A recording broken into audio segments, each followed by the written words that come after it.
This concept I heard of called the Dream 100. There are 100 people, newsletters, or communities out there that contain, in a Pareto principle form, 80% of all your perfect customers. It could be a newsletter, a YouTube person who has the subscribers, but you could try to go out and get all the individual customers or just become friends with the Dream 100. And then the thing is the Dream 100, they know each other too. So you reach out to 50 people in the Dream 100, 45 people ignore you, 5 respond, 1 says yes. So I got that yes, I go back to the other 50. Now they're more likely. When you have 5, the 6th one's already sold themselves before they come on the call. So you start to get that compound effect too.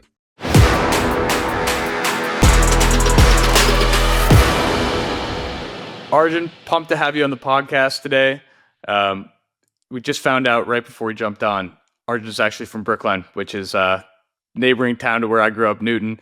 And we were definitely on opposing sidelines back in high school for probably the Thanksgiving Day football game. So pumped to have you on. Thanks a lot for carving out the time. And would love to maybe start. You can give a little background on yourself. We can jump in. Yeah, thanks for having me on. And story does start back in Brookline, which is technically what I call home. But truthfully, my real home, which no one believes, is Cardiff, Wales, which is in the United Kingdom. I was actually born there in London, and I grew up in Cardiff, Wales. So I used to have a British accent. I used to speak a little Welsh. And then when I was 6, my family immigrated to Boston. So I like to say you win some, you lose some. I don't have a British accent, but I don't have a Boston accent. And Boston is technically where I call my hometown or where I grew up. But I've asked my parents, hey, they're both from India, both doctors. Why did you go to England? They moved there to start practicing medicine. And then I asked, hey, why did you actually decide to move to America? I just grew up here, kind of took it for granted. When we moved, the cartoons changed from Clifford to SpongeBob. People talk differently. I lost the accent. I wanted to fit in. And they told me, as cheesy as it sounds, it was this idea of the American dream, of the cultural mixing pot here, the upwards mobility, the idea that you can come here and achieve things or have access to things that you might not be able to anywhere else in the world. And I very much see that now. Fast forward, I'd be lying if I said when I was 6, my dream was to help people start LLCs from all over the world. That's BS. But the crazy thing is you can always connect the dots in hindsight. Today, I see it loud and clear. America is special. We're trying to democratize access to entrepreneurship here. Whether you're starting an e-commerce brand in the US or you're outside the US trying to come here, we believe talent is everywhere. Opportunity is not. We want to make it click button easy to start and scale that e-commerce business. And if we do that, we can raise and increase the amount of entrepreneurship happening globally, which is what drives us. Love that. That's awesome. So I think that's a great place to start, right? Being an international founder, I'm not an international founder, so I don't know that problem deeply, but I do know that it's really hard for people to start businesses in the US that weren't born here. It's a complicated process. There's a ton of paperwork involved. And, to some degree, that probably inhibits some people from starting businesses in the first place. So maybe we could start there. What inspired kind of the start of Doola, right? And how did you find this problem and find how challenging this problem was for people? A lot of people, they either feel bad for me or they have this, you're stupid look when I say this. So I'll say it. We'll see what reaction is. First time we got into Y Combinator, the company didn't work. So that's a side whole lesson of Y Combinator or raising money does not determine success of a company, which a lot of people think. If only it was that easy, but that's a side note, separate podcast on that. We got in and the company didn't work. It was a video messaging app. The idea was you're in Singapore, I'm here. Instead of hopping on a call, let's post a video. Kind of like Instagram stories, but for work. And shocker, people don't like recording themselves on videos. They actually like Zoom calls. So shut the company down and actually didn't know what we were building next. There was this massive Notion document full of ideas. But the one thing I knew, or thought I knew, was I'm going to have to pay 30 grand in fees to get a new company set up. And a lot of people are like, how did you pay 30K without realizing? Here's the truth.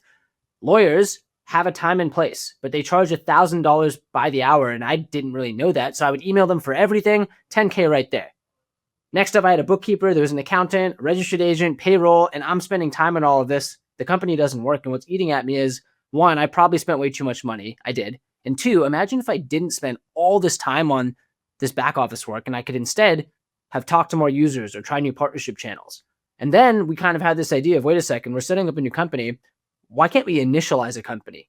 Staples easy button, bam, my G Suite setup, my bank account, partner, bookkeeping, taxes, everything in one place, automated using technology.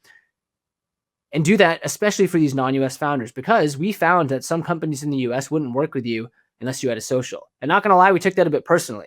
These are legit founders. That's how we felt we were. And there's many people all over the world trying to come here. So the wedge offering, the Trojan horse, if you will, was non-US founders applying to Y Combinator. Literally just like what we were trying to do. Now, Fast forward to today, we've done over 10,000 businesses from 175 countries. We now serve US founders too. So whether or not you have a social, we can serve you. But the final thing I'll say here is, I kid you not, when I lived in San Francisco, I actually thought the only thing you could do to start a company was start a C-Corp and raise money from investors, because this was my life. I would go down on my way to work.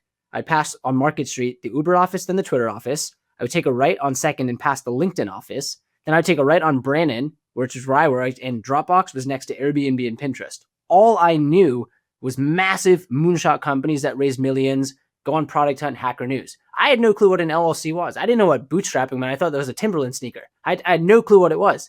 Now, the funny thing is, 99.999% of the world is bootstrapping a company. The majority of businesses we work with are solopreneurs or a multi-member LLC who are not raising millions of dollars. They're doing it profitably. They're building that business on Shopify or on Amazon. So I've really learned that there's a huge international market looking to come here. And the truth is, most businesses do not raise millions. Most businesses are just like you and I, solopreneurs, people just starting something as a side hustle, and anything big starts as something small. So whether you're selling t-shirts on Amazon or you're trying to make the next Amazon, I'm all for you.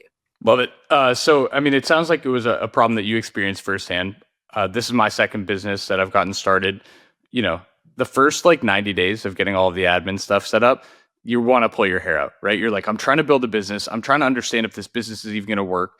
95+% of businesses execute a pivot within the first year, but you've got to spend all this money up front. You've got to do all this paperwork, and it distracts you from like the core business that you're trying to build, right? I think like an interesting thing to know would be on the go-to-market side, you're going after businesses that haven't formed yet. How do you find these people? So you mentioned YC, but like, what does that process look like? There's been a bit of a shift. When we started, we were very much going after, okay, when someone starts a business, they got to think of doula. Now that's tough because it's not like when you turn 16, you start doing driving lessons. See, there's like a very key moment in time when you can send a postcard to someone, or there's a moment in time. With this, you don't know when inspiration strikes. It could be after watching a YouTube video. It could be you wake up one day and just feel sick of your life and you're like, I need to change something. It could be in the group chat, someone's like, oh, I'm starting a business that motivates you. So the 3 things we did to actually scale to now 10,000 customers is the first thing, and we've now just turned the dial on these things, is paid ads. So someone going to Google and saying how to start an LLC or how to register an LLC from India, it's a very intent-based search. They come to our landing page, and when we first got those leads, you treat them like they're the last lead on earth. I would have a stand on my phone with intercom up anytime I was awake. Anytime someone messages, I'm on the phone, just responding. I'd have it up no matter what. And that was the first thing we did. The second thing we did was partnerships. So let's say you're an Amazon coach teaching someone how to get started on Amazon. Your students, to get started, will need an LLC. Boom. He gets a commission. Student comes to us. We get a customer. Students happy. Coaches happy. Win, win, win. The third is founders know founders. So once you start to get a couple customers in, as long as you wow them, they tell their friends. They really do. Because if it's something special, you want to share it. So those 3 things are actually how we've tried to attack this just-in-time moment of formation. Now, the final thing I'll say is we have started to shift to serving existing businesses. So now you don't actually need to form a business to work with Doola. Let's say you are a Shopify business that's doing $10,000 per month, which is huge, by the way. You've actually gone from start to first sale. Now you're trying to scale, and you realize, I haven't looked at my books. I don't even know what my books are. I probably should know these things like net profit and how much cash is going out. Shit, I need to file taxes. I need to go do that too. So at that point, you realize this pain, and we can go out and target those existing businesses to help them with bookkeeping, taxes done by human bookkeepers and CPAs on our team, and e-commerce business analytics. So you actually have a pulse or know your heartbeat of the business. Yeah, love it. And it's funny because I worked at Klaviyo before starting First Touch. So I spent a lot of time in the e-commerce space. I've talked to a lot of e-commerce founders, right? And it's such a great space because like you can get a business started very quickly online. And that process of getting the initial piece formed, right, is like just one part of the battle. But there's so much complexity that builds over time. I love the way that, you know, you're thinking about kind of following your customers around, like along the life cycle of their business, right? Kind of start with that one big pain point, and then where can we help them along their journey? So with that in mind, like, where do you see Doola going, right? So you mentioned you've added bookkeeping. I'm imagining that was not an initial offering when you first started, but how do you think about like, how do we stick with these businesses for the lifelong of their company? The evolution is we started with formation, non-US only. We expanded to US and non-US. Then we added business taxes because most people had more tax questions versus formation questions when they were starting. Then we added in bookkeeping, sort of covering this middle ground. We then recently added in sales tax registration and getting a reseller certificate. So if you are drop shipping, you don't want to pay tax on the initial purchase of your inventory. So the reseller certificate allows you to buy in bulk. You then charge tax and you have to then pay sales tax. Then we're launching e-commerce analytics, which allows these businesses to actually understand inventory tracking, order tracking, ROAS metrics tied to your bookkeeping data as well. So now you can actually have a pulse on your business. And what I like about analytics is business owners probably do this. We do it. I know many business owners who do. There's not many things you check every day. Like maybe you check Instagram, your email, you check your analytics dashboard every day, if not multiple times per day. So we're shifting towards this one-time event of formation to this thing where you wake up and you're checking your analytics. And that's the goal. You're addicted to checking.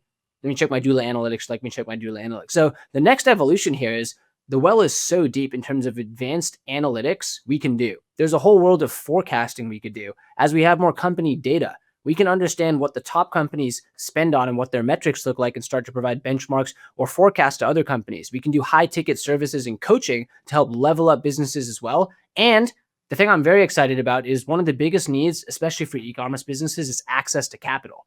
Whether or not we become a lender, Doola can sort of serve as that central nervous system and find the best capital providers so that, boom, your business is scaling, but you need cash to make that next inventory purchase. Boom, we got you at a great rate and you can scale even faster.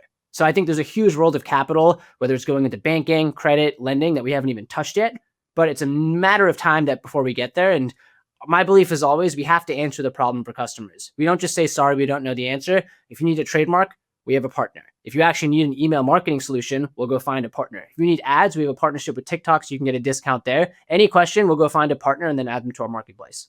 Cool. So it becomes kind of a two-sided marketplace, right? Where like you have the data and analytics to understand where these businesses are at in their life cycle.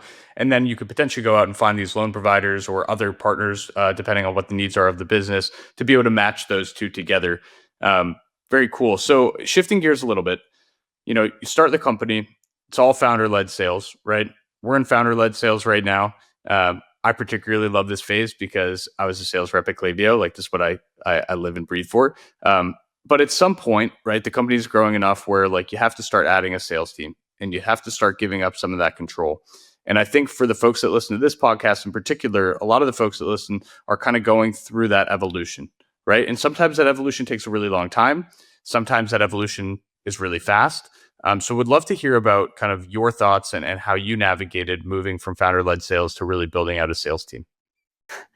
It's eerie that you're asking me this now because I am going through this right now, and it was a harsh realization. The thing that kind of snapped me out of this was, I guess this is sometimes what happens in life. You just get hit by a couple of things at once. But one of the most humbling things about a business is that, one, a business is a reflection of you. Your strengths reflected in the business. If your business is unfocused, you got to look in the mirror. If your business moves fast, look in the mirror. It doesn't have to be a bad thing, but it can be a good thing. It's a reflection of you. Second thing is anything in your business that's not working, you're the bottleneck. It's like the most extreme ownership, but it's so true. It means you could have been more clear in direction, or you're not pulling yourself out, or my favorite example of delegation without delegation is, let's say I have a pen and I say, here, Michael, take the pen.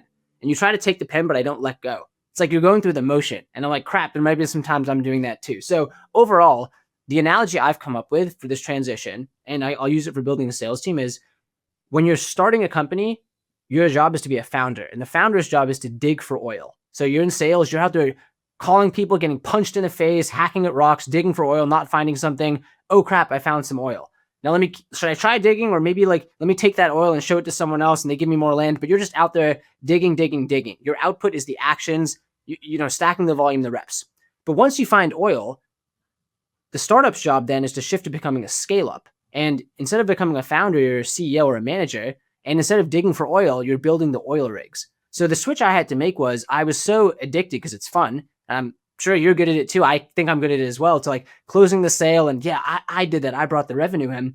To now, my highest impact thing could be calling the vendor for steel pipes to build the oil rigs and negotiating on that bill payment. Completely different than going out there and doing sales calls, but that could be so high leverage because then I give the pipes to reps who can build it, or to a manager who can build too. So that's been a big flip for me, startup to scale up, founder to manager. And I think the biggest thing I've learned is that it comes down to people. If you really have the right people, you'll be willing to let go. And it's going to be hard sometimes because I think the mistake I made is it's easy to delegate things which you don't know. Engineering, I don't really know. So like easy, like please go do the thing, keep me updated. But sales or partnerships, I kind of like them and know them. So I think I have been a bit too long to fully let go. But the final thing I'll say here is you don't want to fully let go because fully letting go is abdication. It's not delegation. It's like saying just go figure it out for yourself. And I think micromanagement has a bad rap. It's a bad word because how else are you supposed to coach without knowing the details? I think the best coaches were great players at some point or they're students of the game. So in this case here, when it comes to building a sales team, I found having the right people, being involved, but also giving them the room to make mistakes. And the third thing is not being too particular. The example I have is I like to format my Notion docs and spreadsheets in a certain way.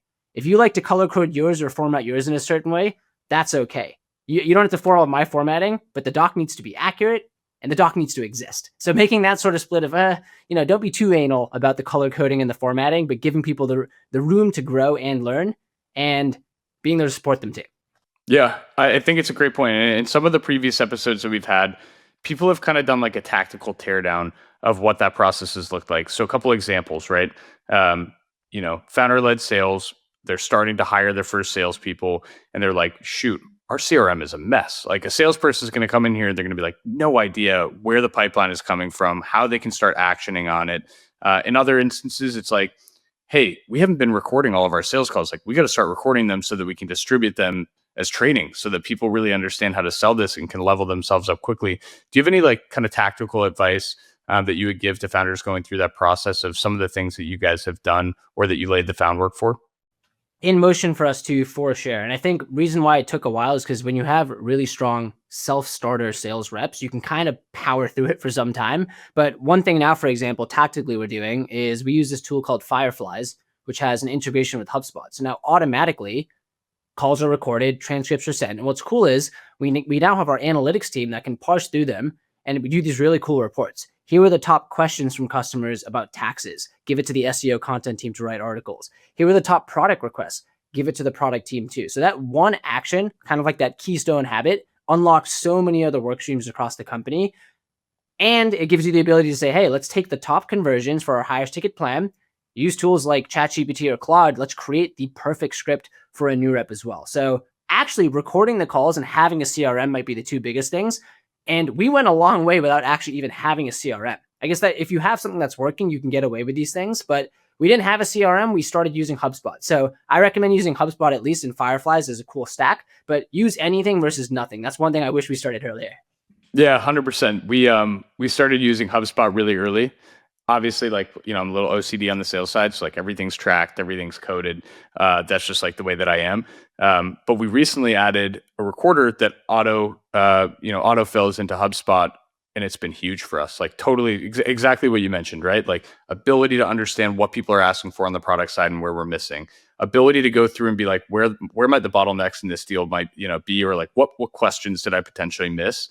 And I think like that's become a real motion for a lot of businesses these days and a lot of companies that are, probably scaling up like you or we're at the stage where we're at, a year in.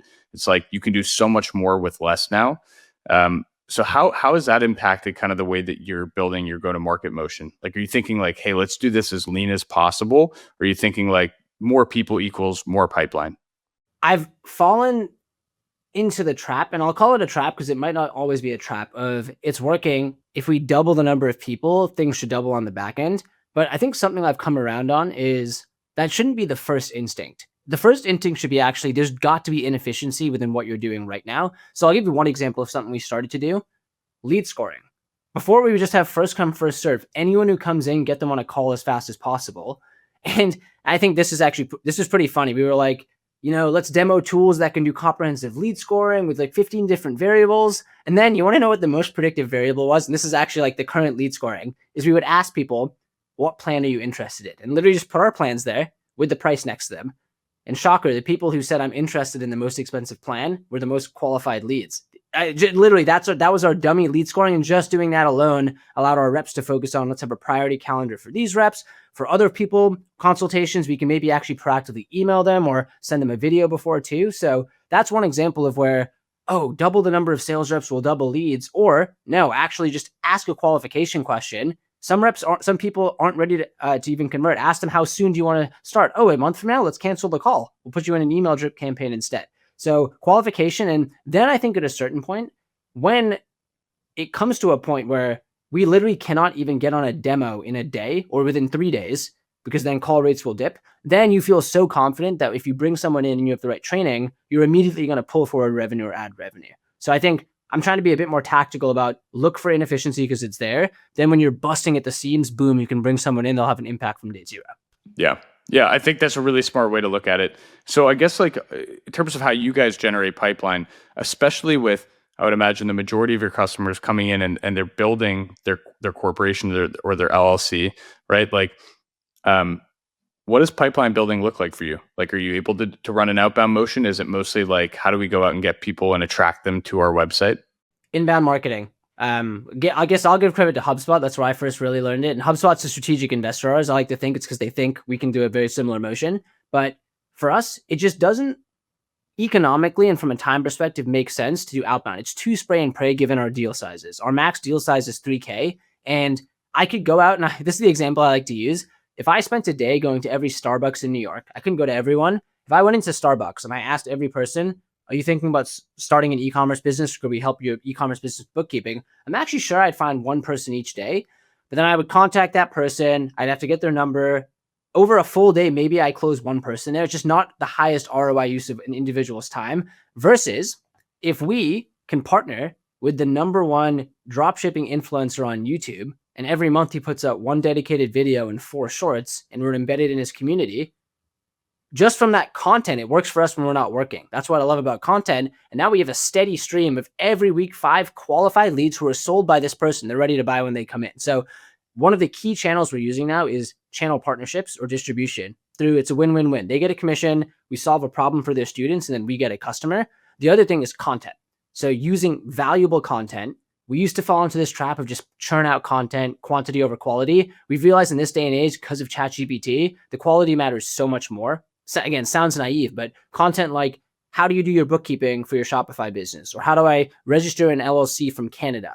Those posts over time will start to rank on Google or rank on YouTube, which is one of the largest search engines too. And that's how they'll attract customers. So it's actually content, partnerships. We do run some paid campaigns, but we'd like to shift away because they don't compound over time. And then the third thing, which is hard to measure, but you see it when you see it, is the word of mouth. Where if you truly have an incredible product, we ask customers, how did you hear? And we pretty consistently see about a third of our acquisition comes from purely direct or word of mouth, meaning people are talking about Doola and introducing someone. So that's awesome to see. And I think over time, we will have to continue to use inbound marketing. We could do these outbound campaigns where we blast 100,000 emails to people, but our goal would be, how do we just find those 100,000 people through valuable content when they go out and search, whether they go to the influencer or they go to the newsletter, Doola's there, and we've sold the partner versus selling the individual.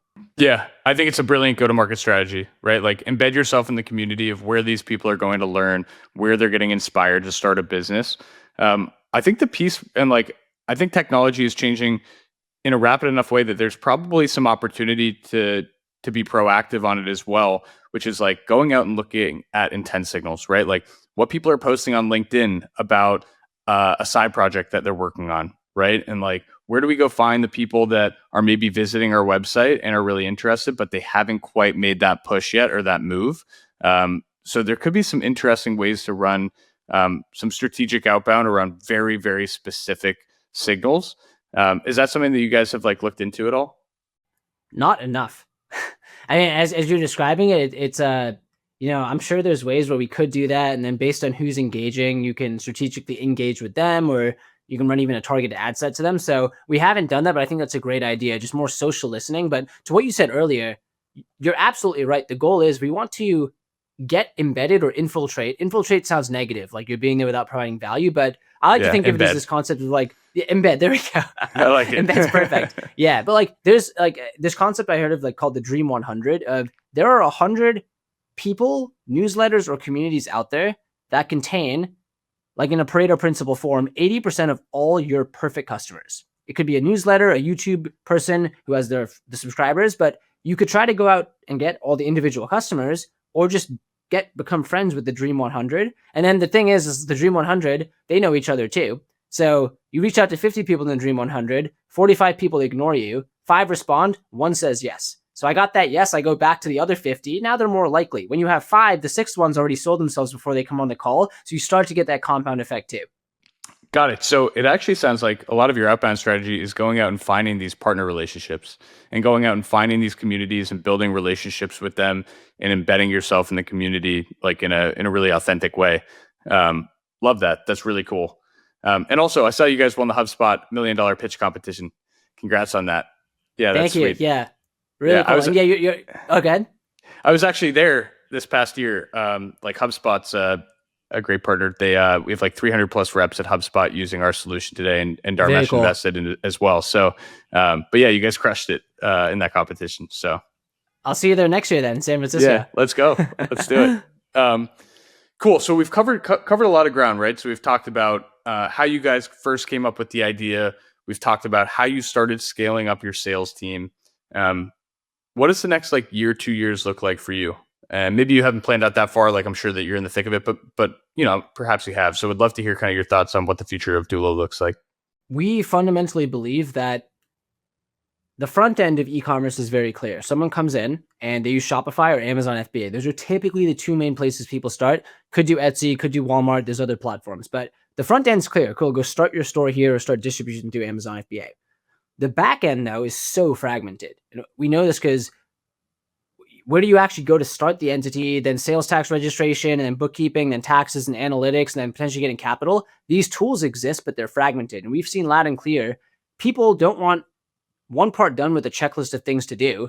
They want a service that does it all, bundled. And even if it's actually 80% of the solution at 90% of the price, people are okay with that. They actually are. Like, I think this is a broader comment on like maybe SaaS fatigue and tool overload. People are like, I just kind of want one thing that's simplified. So our belief, and this is our goal this year, is to become synonymous with business in a box for e-commerce, where the front end, Shopify, Amazon, the back office or back end, oh, you just use Doola. You just Doola it. That's actually the goal, to become a verb where you Doola it to go do your back office. So that's the goal. We'll say for a year, but that'll take time, that'll compound. But within the next 1 to 2 years, from a brand perspective, positioning perspective, from a product perspective, it's building out or adding to the box. So we added sales tax. We're about to add e-commerce analytics that's going live. From there, going deeper on analytics, deeper on bookkeeping. The tax well is so deep too. We don't do personal taxes yet, but that would fully cover the tax stack. So going deeper on taxes. And then I mentioned earlier, access to capital. I think within the next 2 years, whether it's payroll or actually getting closer to the actual swipe, there's things we could do there. And then the final thing is, we truly do believe there's a global opportunity here. So we have very ambitious goals for our growth. And really at this point, we have something that's working. So how can we reach more founders through these strategic partnerships and through content? Awesome, Arjun. Well, this has been an absolute pleasure having you on today. It was awesome to learn about you and your business and the way you've built your go-to-market strategy. I hope for the folks listening, there were some really good takeaways. I think one of the best takeaways that I had was the way that you've built your partnership ecosystem and have really created an inbound magnet to Doola. And I think you've tackled some really hard problems and challenges of like, look, if there isn't a clear way to find people, you got to let them find you. And that's a really hard business problem to tackle, but it sounds like you guys have tackled it in an awesome way. So just want to thank you for coming on today. It was an awesome chat. Thank you for having me on. Really enjoyed the combat.